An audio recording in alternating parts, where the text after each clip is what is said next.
I get the call from Bruce, and he goes, "Yo, Scooter loves the record, and he wants Justin to do it." And I'm like, well, who's Justin? Who's just Justin Bieber kid? I'm like, you forgot that part. Like, it's Justin. Like, who's that? Hey. So the bubbling was already like creating, and that really led to the next record, which was a record for Madonna called Revolver. I think our publisher at the time, or our manager, I can't remember, said, "Hey, we want you guys to go in the studio with this guy named Benny Blanco. He's killing it." So I get in the studio, and he's big afro, kind of like just quirky. And I'm like, "Hey," he's like, "What's up, man? What's up?" And 3 months later, the song became a single, went number 3 on a hot 100 Billboard charts. Oh, wow. Who just came through? Oh, man, Jackie Boys just came through, and they just killed it. They just gave me like 3 records in one day.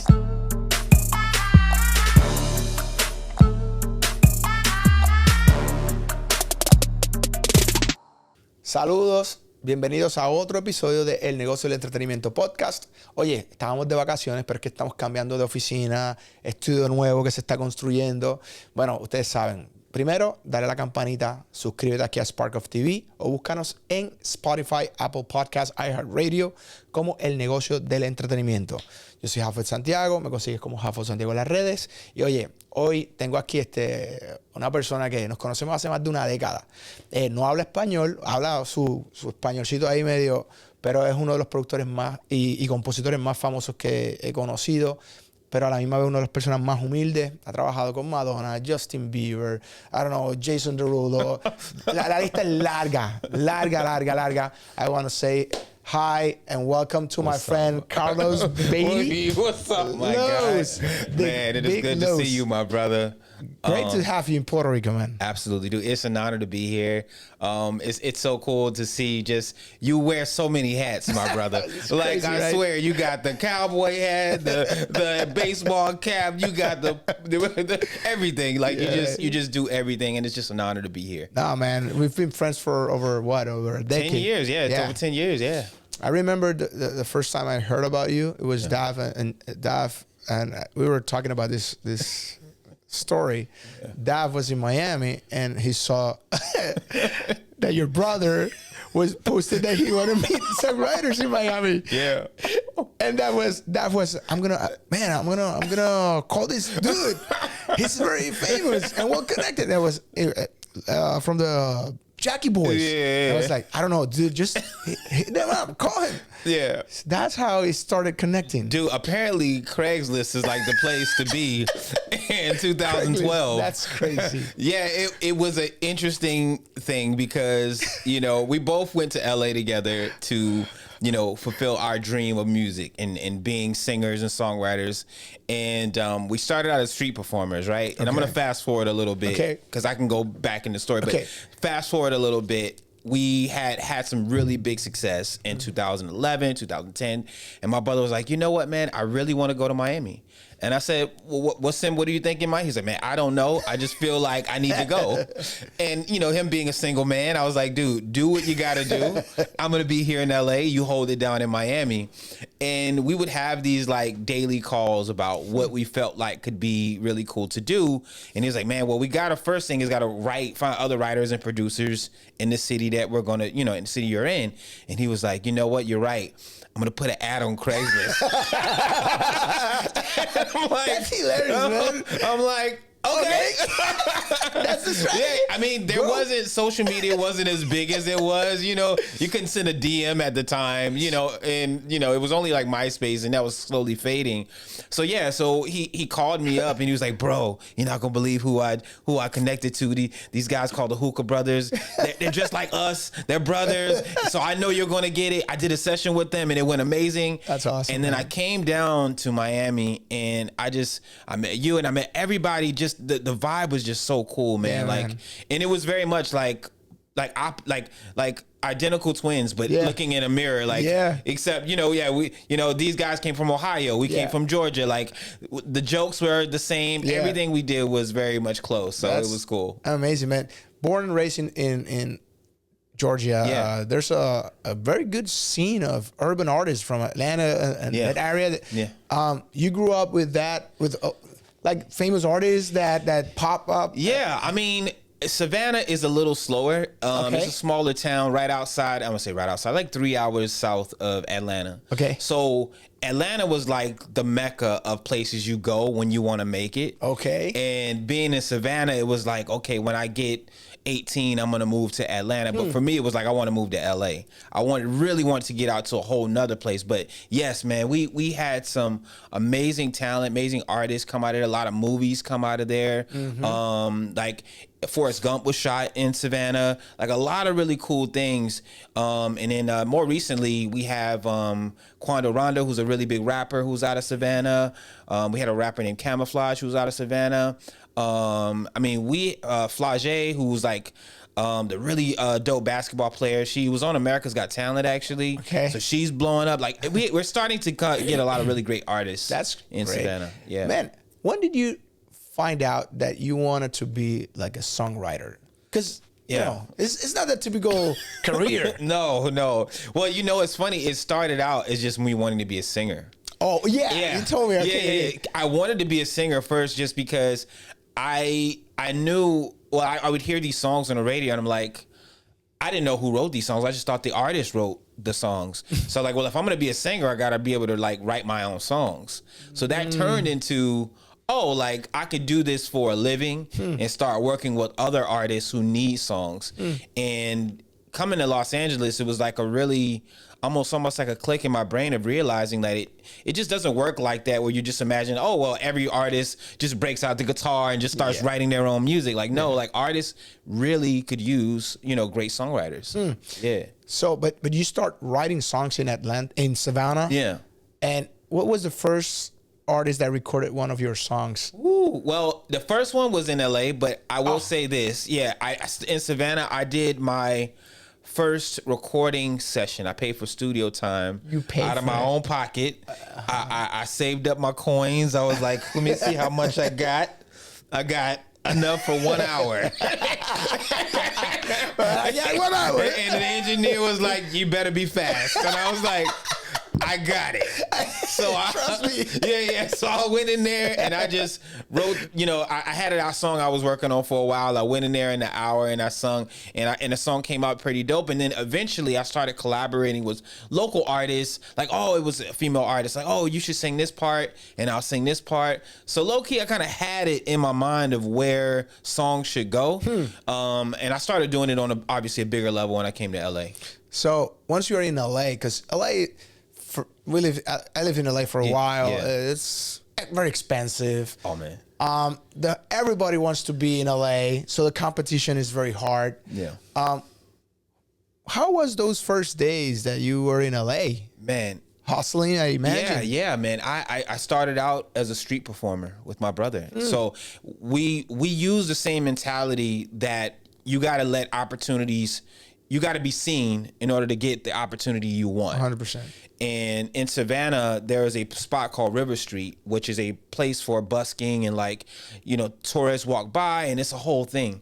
So we started doing it out there, singing doo-wop, Motown, R&B, 90s R&B, anything you could think of we would do. And then we applied that same thing to the Santa Monica Pier in Los Angeles.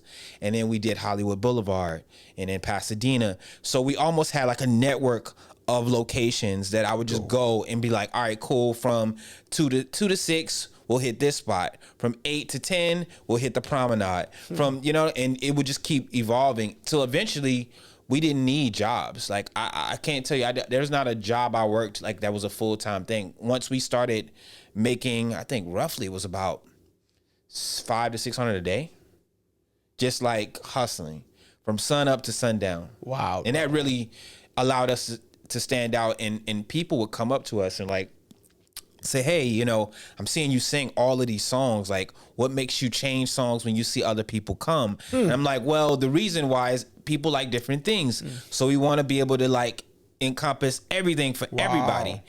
And an A&R came to me. Shout out to Brandon Kitchen, a great friend of mine.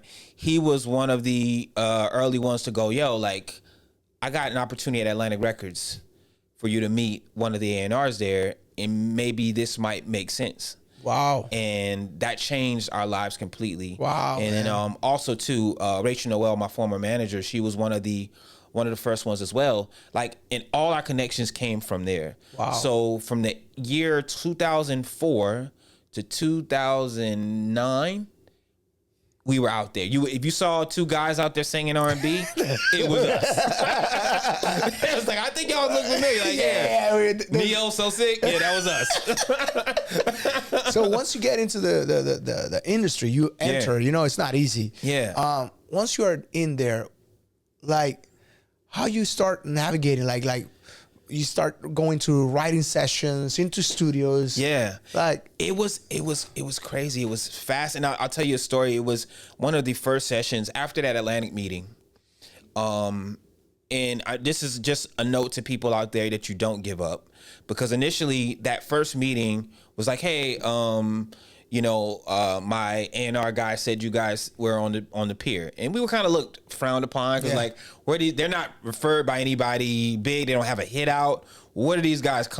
Yeah. And they're like, oh, from like there, from like down the elevator, like right there, right there. And it's like, so the A&R at the time was like very like a little like standoffish. Yeah, I can't imagine. But I didn't give up, and he gave us his email, and I would email him demos. Every 2 weeks, he would get a new song. And in around a year's time, I had ended up having his cell number, and I said, hey, just wanted to check in. If you need anything, let us know. I wasn't very pushy, but I was just enough to let you know I'm there. Constant. Yeah, like I'm around. So he was like, give me a call. So I called. He goes, hey, so Flo-rida, he had just came off this really big record called Low with T-Pain, and we need a follow-up record. And he was like, go ahead and, I'm going to set up a session for you guys. You don't have very long. And due to all the hour sessions I was having in Georgia, I was like, I don't need very long. I know. I had my coins. I was ready to do it. So I went in there, and this track came on, and it was from this Eiffel, I think it was Eiffel 65. Forgive me if I get the name wrong, but the song was called I'm Blue. Okay. I'm blue, da boo dee da da da dee da da dee da. So I heard that was a track. Okay. The verses were already written, but there wasn't a chorus. And I was like, and I'm thinking to myself, like, this could be kind of cool. I'm like, and I don't know why, but Sugar, the idea of like, and the A&Rs was like, yo, I feel like this should be something really catered towards women. It should be like a sweet thing. And I was like, okay. So me and my brother kind of going back and forth. And then I went in there and I freestyle. My lips like sugar. My lips like sugar. This candy got you sprung. This candy. So that really like, and we looked at each other like, we got it. We got something here. Yeah. And 3 months later, the song became a single, went number 3 on a hot 100 Billboard charts, and yeah, man, that was it. What's the feeling of having a song like you wrote that part, and it's this massive global hit? What's the feeling, bro? It's undescribable. I mean, the only thing closely I can compare it to, and this is, my kids are top tier in my life. Like that's the biggest blessing I could ever have.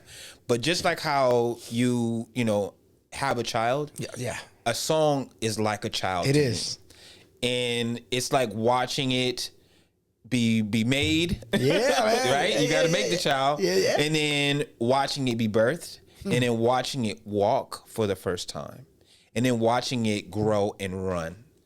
And to me, having that song shoot up the charts and having it perform all over the world and having him, talk about it in interviews was like, that's like my son going to like the NBA. I'm like, yo, you made it.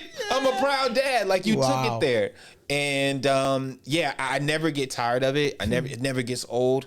Yeah. And it really just makes it just so cool. And every song I do, whether it's wildly successful like that or not, I just get so happy to see it out in the world. Yeah, man, that's amazing. Once you have a hit, people think, they're there. It gets more tougher because now you have to follow up because now everybody expects you to deliver at the same level. And what was the second song that you had like this massive? Well, and how long does it take you to have that one? Well, interesting enough, I think I had the right timing with the right amount of work ethic. Okay. Because a year up until before that record took off, we were in sessions in LA, in Miami, in New York, that they go, oh, wow, who just came through? Oh, man, Jackie Boys just came through and they just killed it. They just gave me like 3 records in one day. So like, the bubbling was already like creating, and that really led to the next record, which was a record for Madonna called Revolver. And did this song. It was 3 a.m. Brandon Kitchen, shout out to Brandon Kitchen again. We're in the studio. I'm tired. I'm like, I think this is about it for me, because at Atlantic Sessions you would have these 8-hour shifts of writing and writing and writing and writing. And I was broke and I needed a food. They had a food budget. So I was like, okay, long as the food's there, what we getting today? Bossa Nova? Okay, we're going to eat good. All right. I'll give you all the time in the world. And our time slots was like from like, in the evening, like around 6 or so till about 2 or 3 in the morning. Got it. So this particular time I'm tired. I'm like, yo, I'm ready to go. And Brandon was like, man, you got one more in you? You got one more in you? Wow. And I'm like, all right, cool. All right, I got. Let's do it. So I'm over here. I'm like, hearing this beat. It's dun dun dun dun dun dun dun. It's like in my head. I'm like, okay, cool. I'm like, and I have on my phone dozens of song titles. Like, and I used to have a piece of paper. My brother has like had a folder of song titles he would just write. And I put them in my phone right now as song titles 3.0. And I had already down to 1.0. So I'm just had all these titles. So I'm just scrolling through. And I see this title called Revolver. And I'm like, I got this title called Revolver. And I go, yeah, my love's a revolver. And I'm like, I was like, and he's like, oh, my love's a revolver. He's like, my sex is a killer. I'm like, do you want to die happy? And we had that look like, and then I went in there. I was like, my love's a revolver. My sex is a killer. Do you want to die happy? Do you want to die happy? And that was like, wow, it. But you would think like, okay, straight to Madonna. It took a little more time. We sent it to every artist, Rihanna, Pussycat Dolls. I mean, you name it, we sent that record and everyone passed. For real? Yeah. And I'm like feeling a little defeated. I'm like, well, what does this mean? Like, is it like over? And the A&R was like, you know what? I sent it over to Guy Osiri and Madonna's record label, Maverick. And I'll never forget this. The A&R CCs me on the email. Here's the record. And goes, in an email, just this. Lyrics, please. What? And that was it. Oh, my God. About 6 to 8 months later, a few ups and downs in that process, but the record came out on Madonna's Greatest Hits album. It has been toured. That song has been played till this day. Her tours, it's one song that always stays in there. Lil Wayne jumped on it. It won Best Remix Vocal. I mean, David Guetta hopped on it. Afrojack. I mean, it just became the record that just changed my life completely. I think that really allowed me to have the stature that was like, okay, you deserve to be here. It wasn't a one-time fluke, because as you just mentioned, right? Is it just one time and then you never hear from me again? Yeah. But it was like, okay, that, and then the Grammy, then the success of the record, that really like cemented everything. Wow, man. Yeah. When you talk to your back then, when you were talking to your family, your mom, your dad, I don't know your story, right? But when you were telling them, Madonna is singing her song. Yeah. Man, what's the feeling of that? It's bittersweet, and I'm going to tell you why. I unfortunately lost my parents in 2004. Oh, man, I didn't 2000. know. Yeah, it's okay, 2004 and 2005. And it really was a moment of, that's another reason why I left Georgia, because when they passed, it was like my world kind of really crumbled and just ended. And I didn't want to be in that place anymore of being home in my hometown. Yeah, and I feel people saying, "Oh, I'm sorry about your loss." And don't get me wrong, I appreciated it, but I needed to go where somebody didn't know me. Got it. And LA was that for me. So when I had things happen, a successful like merit, I'm like, Wow, man. I would think about my mom and my dad, and I would think about like, yo, like this is for you. And it takes me back to all the times she, paid for certain things for me to go to auditions or just like, man. Me in chorus and me singing, and her coming to my, auditions Wow, and coming to my, That's beautiful. talent shows. It just really made it all worth it. Wow, bro. Yeah. So once you have your name out there now, Flo-rida, Yeah. global hit, Madonna, global hit, Grammy winner. Yeah. So at some point, did you feel that you were kind of losing your humbleness? Because it happens a lot. Or were you that type of person and your brother that, you know what, we're low key, this can pass? Or did it get into your head? I think sometimes when, you have some success or more success, you start to take it for granted a bit. And I definitely were times that I did was like, in retrospect, like, man, like I did take it for granted in the sense of like, my manager back in the day, we catch up all the time, really. And I was like, how was I in that time? And she was like, She probably knows. she's like, you were an asshole. That's what you're asking. That's what And you're asking, bro. I'm like, really? And she's like, it wasn't like purposeful. Like you were like really, really, but it's just like, I would tell you to do things and you would be like, I really don't. I don't know if and I shout out to managers, right? Because managers have to be everything for the artist and for the writer and for the creator. And they take a lot of stuff that ultimately they don't deserve. Yeah. And I didn't realize that until I started getting into that role. Becoming a manager. Oh my gosh. Like, was this me? Was I like this? Am I the problem?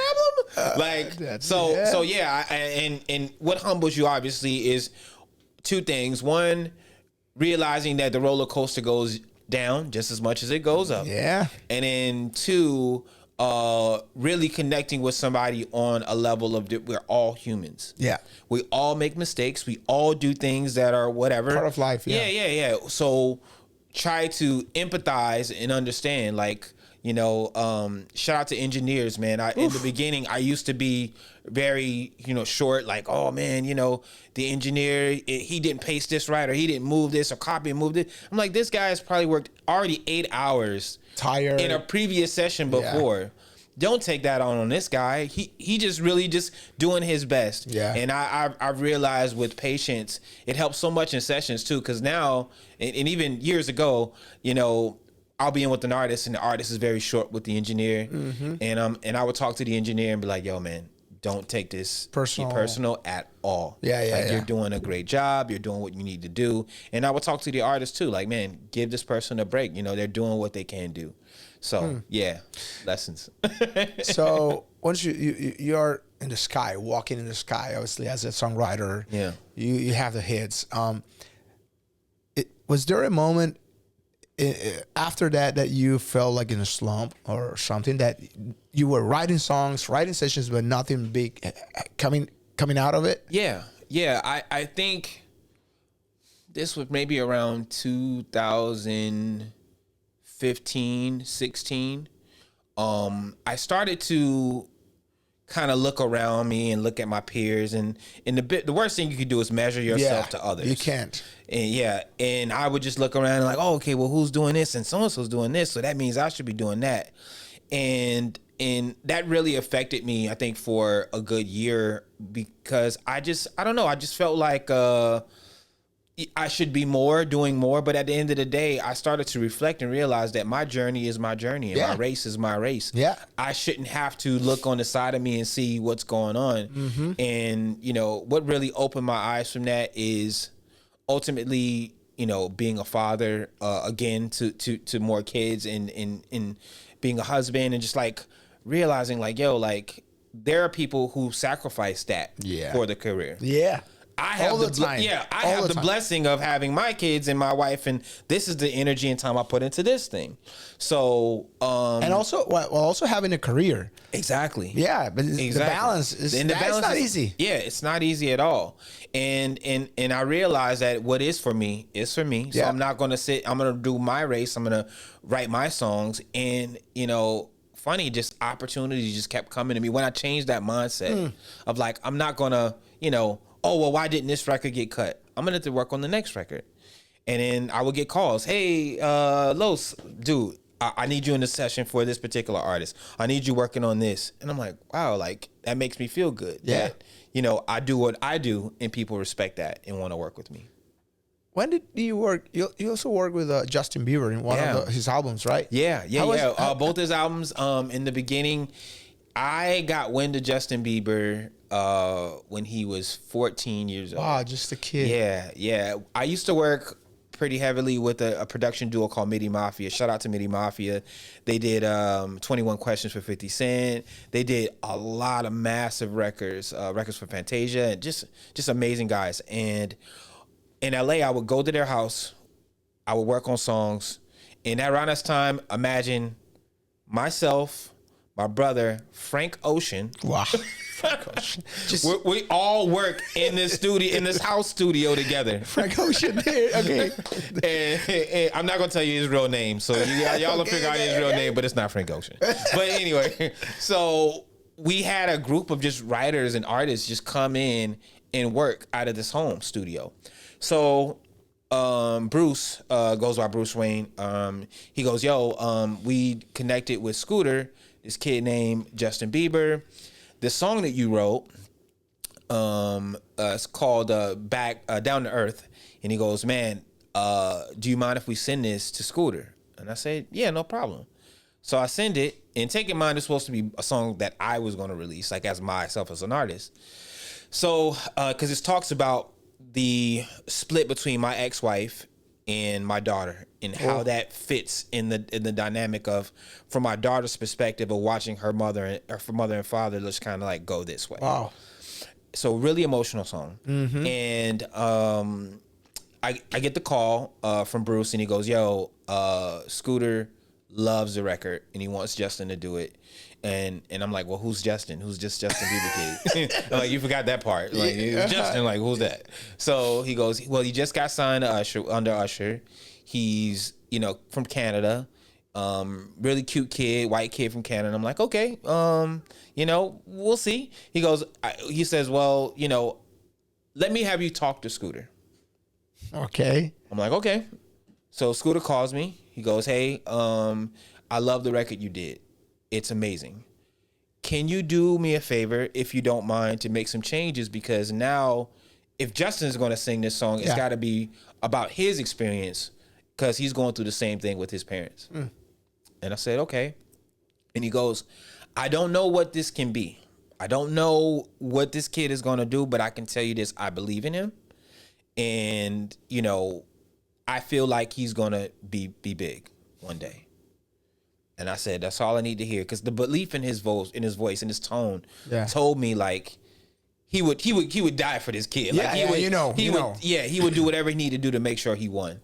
And I got the demo back and I listened to it, and it sounds really good. I'm like, there's something here. Yeah, there's something here. I changed the lyrics and it sounds good. And then it became this massive global thing. Like he had the song called One Time that initially came out, and then the album it was an EP initially. Yeah.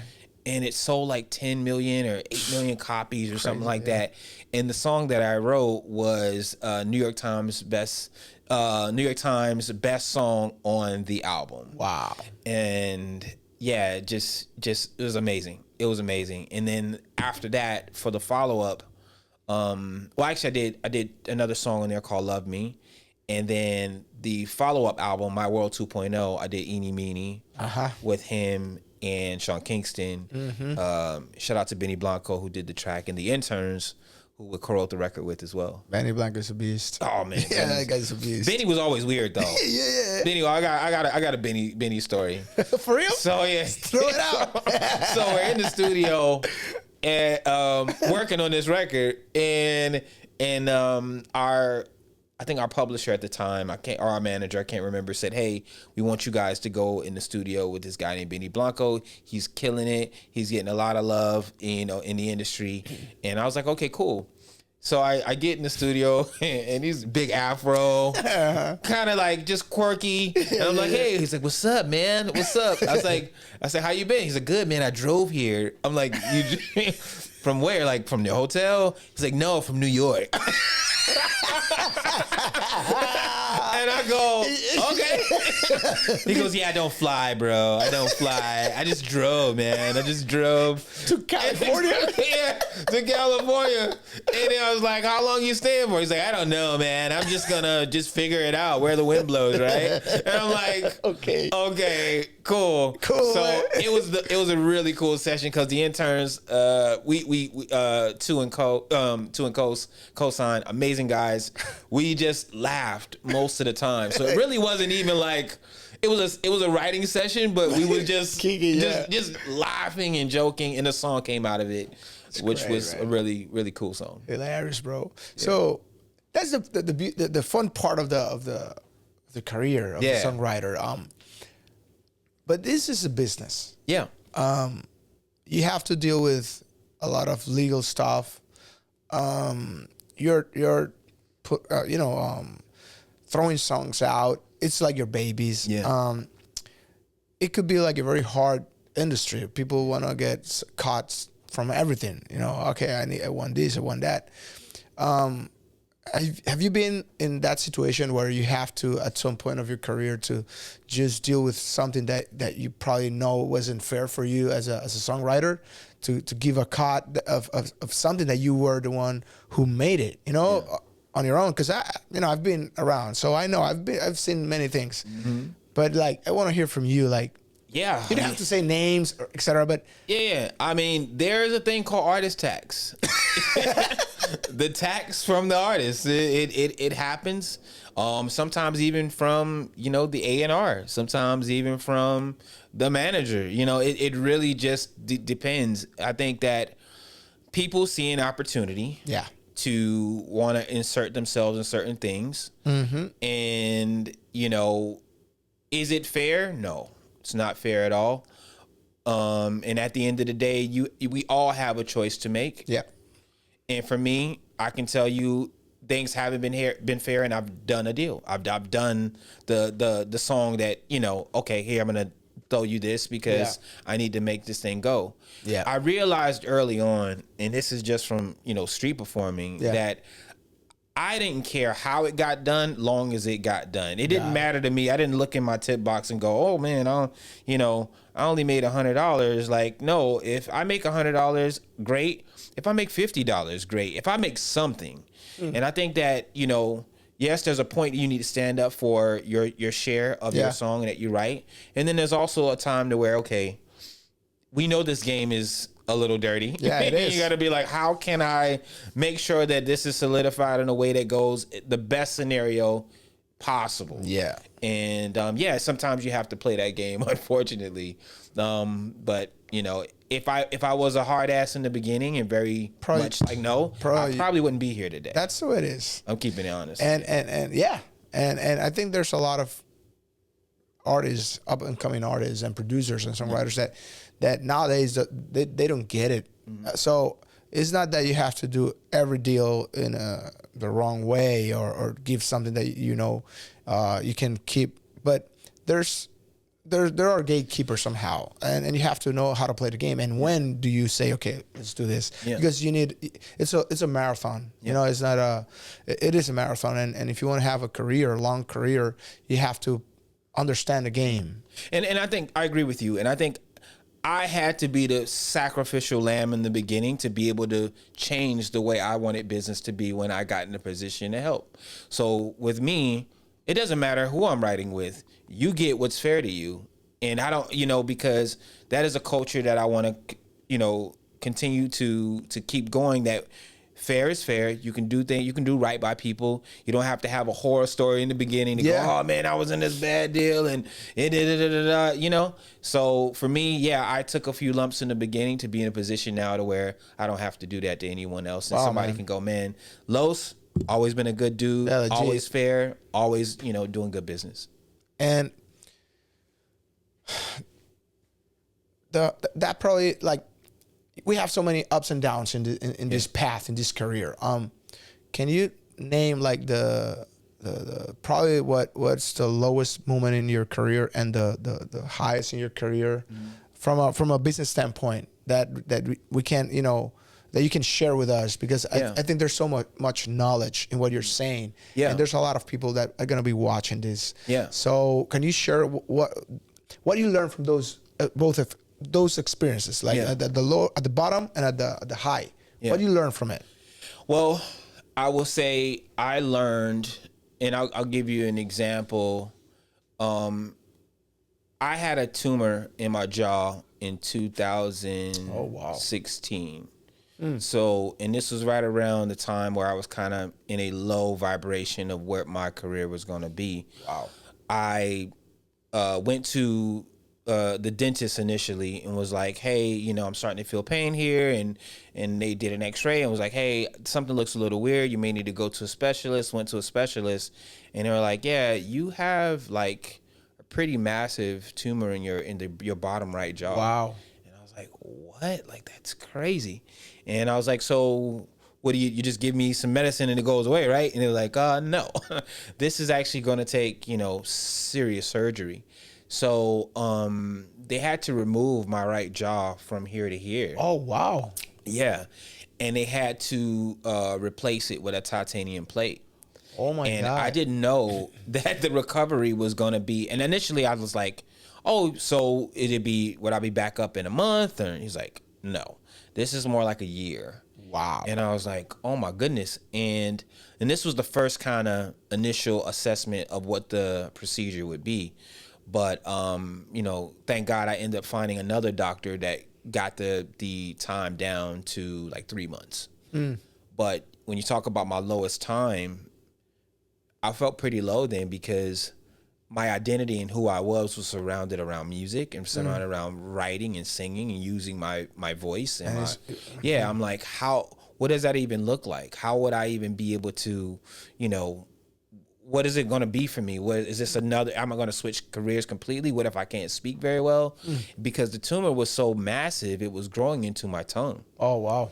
And they said that, this surgery is pretty, extensive. So 7 hours later, I came out of it and I was like, okay, I don't know what's going to happen from this. And then, like I said, 3 months later, I started to feel mobility. I started to talk better.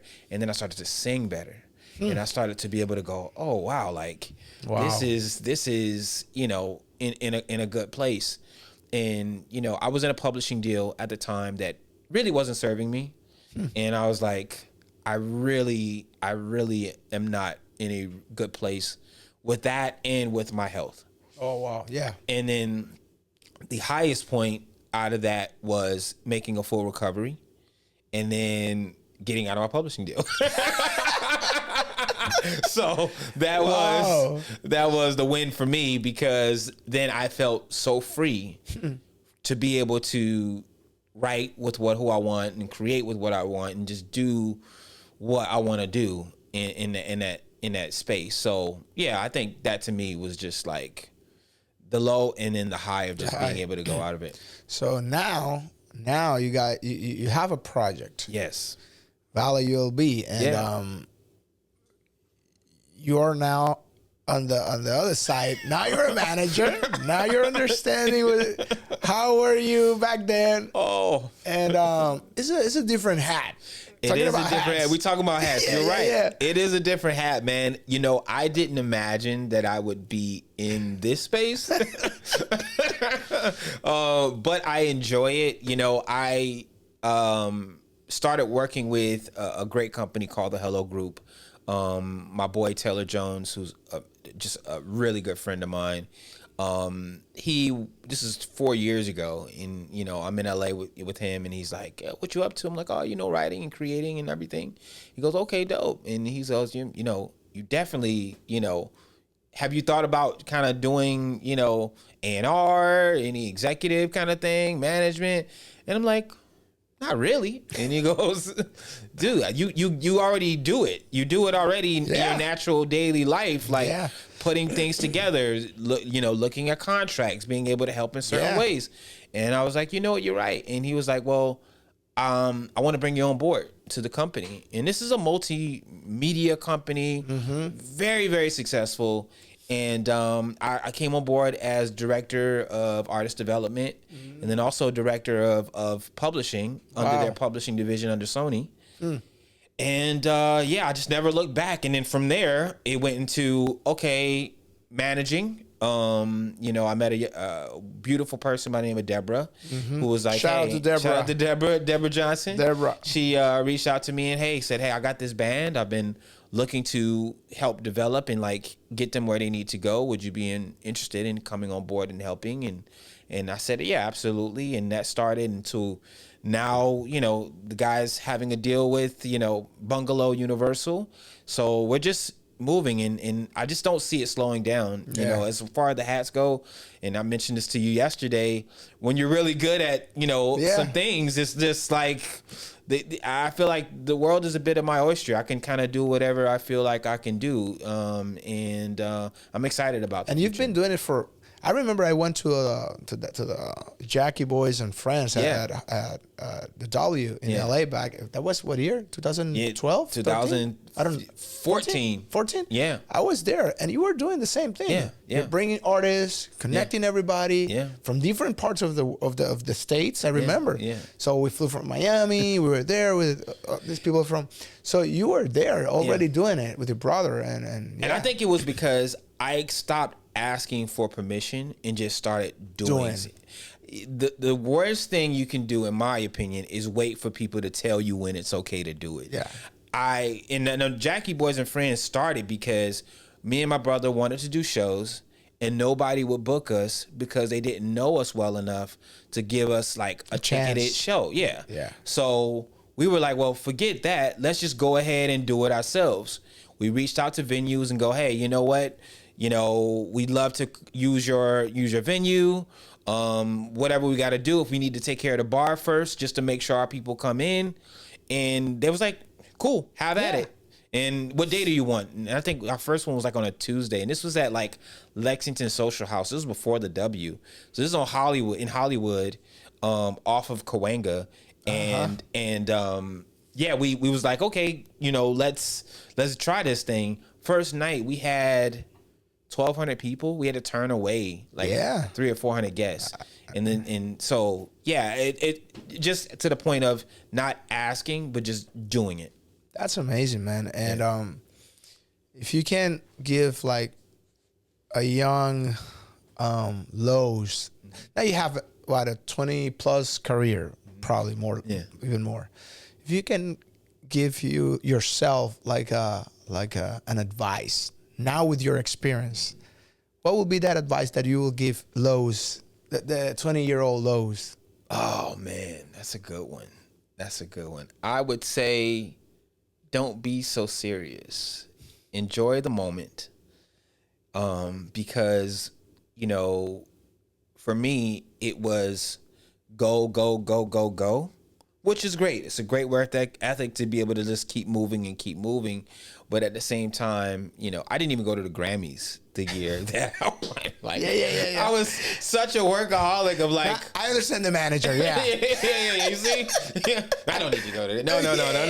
Why? But no, I just was like, I was so much in work mode of just trying to get, to the next step that I didn't stop and smell the roses enough. And I think I would tell my younger self, like, yo, bro, like, chill. Enjoy these moments. Enjoy them. So, and I'm doing that now.